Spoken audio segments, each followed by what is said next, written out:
pourtant à quelques jours du sommet de Copenhague sur le climat. C'est l'occasion de faire le tour du monde des expériences qui sont menées pour lutter contre le réchauffement climatique et pour préserver au mieux l'environnement.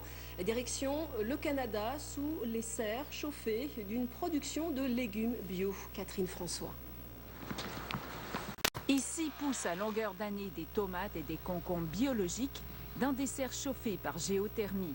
Le principe en est simple. Des thermopompes extraient la chaleur emmagasinée dans le sol et la recyclent en chauffage à air pulsé diffusé dans les serres. Sous ce champ, à 1 mètre de profondeur, 13 km de tuyaux alimentent 12 thermopompes qui chauffent près de 2000 m² de serre. Ouais, puis les tomates sont là aussi. Quand Annie et Frédéric ont racheté l'abri végétal il y a 1 an, le système était déjà installé. Mais si c'était à refaire, ils le referaient sans hésiter. On prend 1 kWh d'énergie électrique et puis on réussit à générer 2,5 à 4 kWh de pouvoir de capacité de chauffe pour la serre. Donc oui, c'est intéressant. La géothermie offre de plus une chaleur modérée constante et efficace pour ce genre de culture. Par contre, elle ne suffit pas durant les mois d'hiver. Les serres ont alors besoin d'un chauffage d'appoint, des chaudières alimentées par de l'huile usée, soit de l'huile à moteur, récupérée dans les garages automobiles. Mais grâce à la géothermie, la consommation d'huile a diminué de 70%.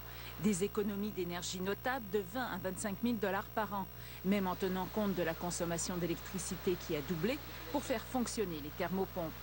Autrement dit, le jeu en valait la chandelle et sur un investissement de 280 000 $, moins des subventions de 150 000 $, le système va s'amortir en 6 ans et demi. C'est un projet innovateur en serre et il ne faut pas s'attendre à ce qu'il soit parfait en débutant. On essaie de regarder les bons côtés puis les mauvais côtés, on essaie de trouver des solutions. Annie et Frédéric envisagent d'autres solutions écologiques, comme des panneaux solaires ou même une éolienne, pour compléter et améliorer le système de chauffage de leurs serres. On est capable de produire des bons produits quand même en faisant notre part pour l'environnement, donc c'est intéressant. Nous, on nourrit le sol nourrit notre plante et en même temps, le sol chauffe notre culture. Donc on trouve que ça fait une belle boucle là, pour des producteurs biologiques d'utiliser un système de géothermie. Quand bio rime avec écolo, la planète s'en porte mieux, le consommateur aussi.